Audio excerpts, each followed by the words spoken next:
Hi,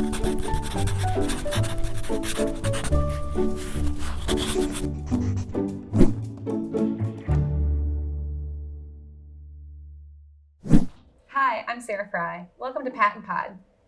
Not all students can use textbooks and materials in traditional ways.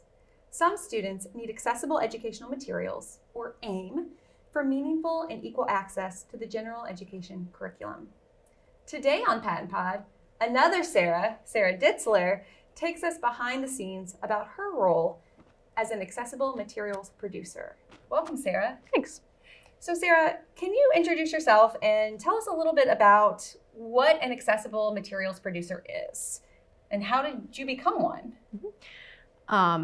Well, as you said, I'm Sarah Ditzler, and in my role here at the IU13, I'm a materials specialist, but as you said, I do accessible material production, and there are two of us that do this job here, and we provide Braille, large print, some large print, and other accessible materials for the students that we serve. So a lot of what I'm doing actually now is accessible electronic materials. And I found this job in working with a student who is blind as a one-to-one paraprofessional. So that's kind of how I entered into this role. So you got a sneak peek at I did. What needed to happen for that student, and now you're on the other side of that. Right. That's really cool. It was a cool transition. I want to dig more into this, but I have to ask, I work at Patten. What's the difference between the AIM Center at Patten and what you do here at the IU? That's a good question. And I can't say that I'll be able to answer this with 100% accuracy, but I know that Patten has resources. They have braillers that can produce a larger quantity of Braille. And we certainly produce books, some thick Braille books here.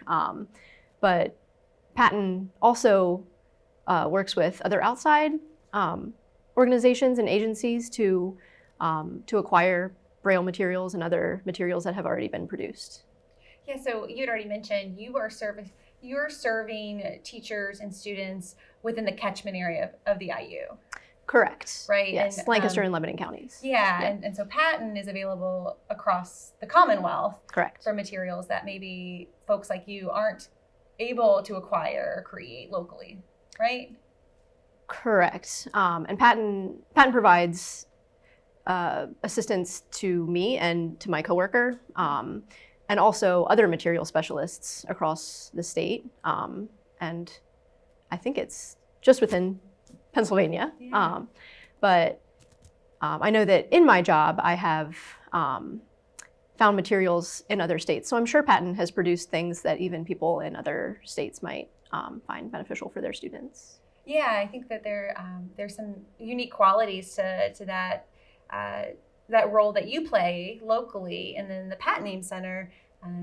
I have to put a shameless plug. There is a wonderful episode out on PaTTAnpod about the AIM Center and more on accessible materials, so that if folks are interested in learning more and kind of comparing, we'll point them towards that in the show notes. Yeah, and Patten has certainly been super, super helpful in us acquiring materials, and really flexible, and it's just really been good to be able to collaborate and work together to provide the materials for the students here in Lancaster and Lebanon counties. So for those that may have not, within their roles, interacted with teachers for the TVI or the students that they serve, and may not be super familiar with what types of accessible educational materials are available, you hit on a few of them, but could you describe a little bit more about those formats and what it is that you actually create or in some ways help to locate, right? Sure. You're finding resources that work, or you're creating or kind of redoing something to make it work. Could you talk a little bit about that? Sure, I'll try. So obviously every student is different and has different needs, different material needs. A lot of what we do is Braille materials, whether it's textbooks or worksheets or curriculums that haven't been produced by a larger publisher. And we work to produce those. We have specialized Braille translation software that we use to produce those Braille materials. And we work with the teachers of the visually impaired, like you said. And the teachers of the visually impaired work with the district teachers. So it's a lot of people working together to make sure that the students have the materials they need in the format they need, whether it's Braille or some students need large print. And it's kind of an ever changing field, because with technology changing and just the more we learn about students' needs too. But also, a lot of what I do is accessible electronic documents with the rise of more technology. Daily, I'm working on producing accessible Microsoft Word documents with accessible math equations, so the student can access them using JAWS on their laptop and also with their refreshable Braille display. And can we just pause there for folks that may not be super familiar, just to explain what we mean when we say JAWS? Sure. JAWS is a screen reader software that students who are blind use to hear the materials read to them. Yeah, so it's a more specialized or robust, like, text-to-speech. Correct. Right? Yeah. Mm-hmm. So what we might be able to use within the built-in tools within Microsoft Word still may not be robust enough, like you said, in certain situations, like math equations, to make it make so sense. JAWS is really beneficial for like an academic student who is going to be using their, going to be accessing their higher level materials. Especially, it's beneficial for all blind and visually impaired students to be able to access auditorily their materials. But in what I'm doing, I sometimes use JAWS just to make sure that the materials I'm producing is readable with JAWS, just so that I can be sure that the students are getting the best quality materials. I think that's really interesting about your job, Sarah, is that you have acquired skills along the way. I know I've heard even from before you got into this position, when you were working with a student, you took it upon yourself to learn Braille, but that has really worked in your favor so that you can ensure that the work you're producing meets those needs. So learning about some of the assistive technology, even learning a whole new language. Can you describe some of that kind of upskilling that you've sought out on your own to just really ensure that you're doing the best that you can for these students? Sure. Well, I did have a really beneficial colleague when I was working as a one-to-one paraprofessional who really, I don't know what I'm saying. Okay. So we're gonna just take a breath. Okay. And then, do I need to repeat that question? Yes. I'm sorry, that was a very wordy question. Say code instead of language. Thank you for catching that. Okay. Okay. Sorry. I know you were. Sometimes words are hard. Yeah, And real my hard. vocabulary is like this big. So when I'm Okay, all I'm right. trying to circle back to how I phrased I'm sorry, that was a really No, it happens. long question. So I hit on, because she talked about learning how to use JAWS. So I wanted to hit on the fact that, like, the skills that I've acquired. Yeah, how did I? okay. Sorry. No, don't be. You did a great job. No. Very good. Yeah. So Sarah, you've talked a little bit about learning different technology, and even before you learned Braille to help you assist students. And I think that's really interesting. Could you tell us a little bit more about the skills that you've sought out and acquired to really be the best that you can at your job? Sure. I love learning, and so I love to be able to learn about the up and coming resources and all of the things that can be beneficial in producing materials. And I did learn Braille when I was working one-to-one as a paraprofessional. The teacher of the visually impaired that I was working with encouraged me to learn Braille so that I could best work with that student, and that was super that was like spot on. That was really important for me to do that. So just having that background knowledge in Braille before I started this job was really helpful. But the code had changed when I first started this job to Unified English Braille was just starting to become more used. So just learning how the code is changing and it is also really important too. So yeah, I just really like learning about any of the things that I can use to benefit the students in what they're using. Yeah, so thinking about how Braille has evolved, and most people may not even be really aware that that happens, right? That code does get updated or evolves. Assistive technology, we know, is ever evolving, and even maybe some of the tools that you use in your workspace continue to change, right? Right. Technology, both the hardware, physical material devices, but also the software that you're using to produce these materials. So it's interesting that you're always learning and having that passion for that, or that just commitment to doing the best that you can sounds like it's a really big part of what you do. It is, and even this year I'm using a new graphic software program that I am using daily, and it's a pretty new program, and I'm trying to learn as much as I can about it. But it's really expedited the tactile graphics process for me.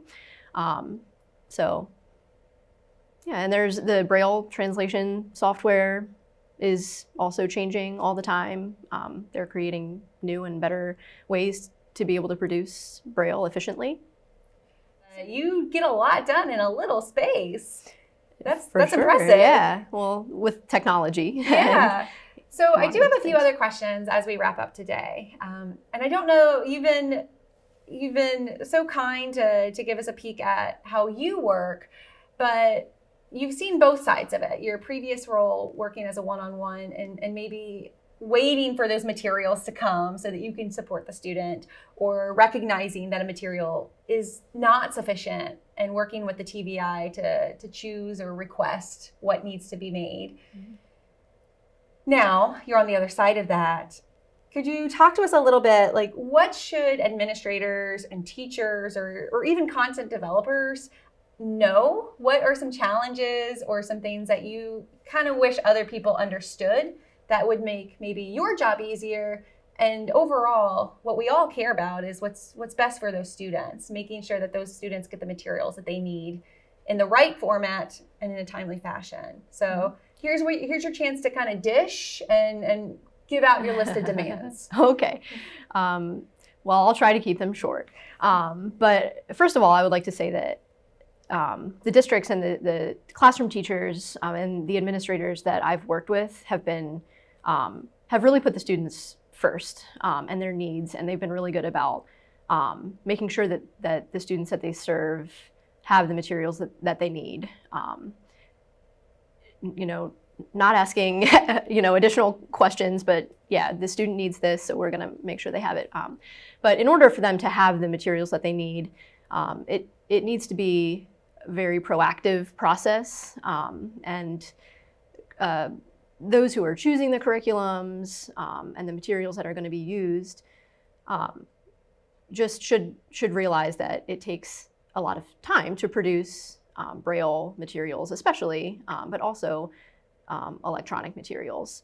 And while we do use PaTTAN to purchase larger textbooks and things like that, we are doing lots of worksheets and other types of curriculums and a wide variety of different types of activities for students in-house here.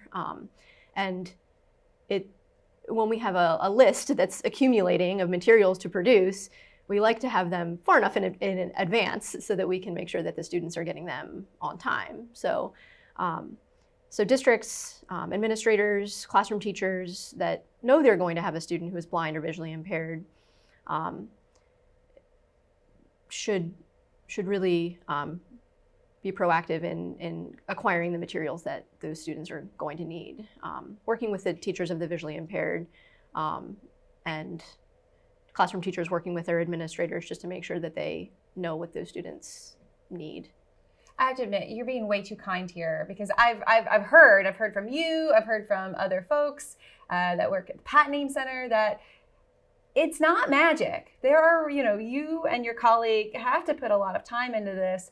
Let's talk real talk. You cannot turn around a material in a day or even. Right. Sometimes we have those requests. Okay. And that's not realistic. And so, we need months. We need to know months in advance what materials the students will need so that we can produce them and produce them accurately. And also there's the transportation time that it takes for the materials to get here to the district, to the TBI, to the student. So it takes time for us to produce it here. It takes time for us to acquire materials elsewhere. So yeah, the proactivity is really important. Yeah, and I'll speak up for you. I'll take the fall for this. That is really important, right? And I'm a former classroom teacher. It can be, exciting to come across something. You're like, oh, this is wonderful. I want to try this out with my students. But in those situations, you really have to be thoughtful, right? Mm-hmm. Because you don't want to create a gap or an issue of equity where, hey, we're going to try this out, or I found this great thing. And there's a student in the classroom. For everybody, but without thinking what the implications are. So trying to be proactive, being thoughtful, and having that relationship to plan ahead is super important. Mm-hmm. Yeah, I think it's for a teacher who has never worked with a blind or visually impaired student, sometimes there's a learning curve. Like you need to really, you have to learn a lot about what the student needs, how they're going to learn best. And like you said, it's not a drop of a hat, and here's your Braille worksheet. And I think the nature of teaching, we are working on the spot, and we find something that might be great for the general population of the class, but we also have to keep in mind that we want all of the students to have the materials that they need to learn. And that requires some planning ahead. Yeah. So I can imagine that there are times of the year when you and your colleague are all hands on deck trying to get things done. Yeah, we actually, over the summer, which is kind of relevant to what we're talking about, we get materials at the end of the school year to produce for the beginning of the next school year. So a lot of districts are planning in the summer, planning what materials they're going to use at the beginning of the next school year, but that's not really realistic for the students that we serve. The materials need to be thought about ahead of time so that they can be produced. Yeah. So thinking about that, and I feel like that's a real practical tip. Be thoughtful, try to be proactive, get those requests in a timely fashion. I think it's something else for us to point out, though, is that not every intermediate unit, not every district has a Sarah and your colleague. So if someone is watching this and they're considering creating an accessible materials production team, what are some tips that you might give that IU or that district or outside organization? What would make that a success? That's a good question. And I think that all IUs and districts could benefit from this service. I can't imagine the teachers of the visually impaired who are without some type of service like this. So if a district or an IU is thinking about creating a material specialist position, I think it's important for that person who's going to be the material specialist to learn about students who are visually impaired and blind and the ways that they learn best. Again, all students are different. Not one thing works for every student, but just having background knowledge in Braille and how to learn tactually and how to create materials so that students can learn tactually. It was really beneficial for me to work for 3 years with a student who is blind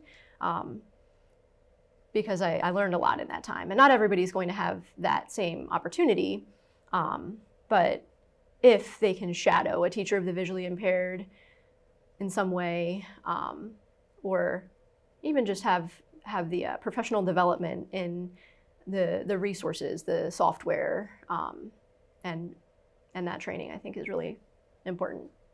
Well, hopefully hearing about your role will not only inform folks that maybe not be aware that those services are available locally, but in areas that could use the additional support, maybe seek out information or ideas from IU13 or PaTTAN or others that offer the service. I really appreciate you speaking with us today, Sarah. Thanks. Thank you, Sarah. If you are interested in learning more about accessible educational materials, there are links within our show notes to go to the PaTTAN website and learn more about that. Also, there's a link to the Blind and Visually Impaired initiative. So to learn more about the resources and maybe some of the technologies that Sarah has mentioned, and short-term loan, if you're interested in learning more about the assistive technology that she's kind of hit on as well. So plenty of goodies in the show notes today. Again, thank you to Sarah for hosting us, and IU13 for giving us a sneak peek into her workspace. I'd like to thank John Ragsdale for producing this episode, and most importantly, I'd like to thank you, the audience, for watching and listening. I hope you come back to PaTTAnpod really soon. Thanks for coming.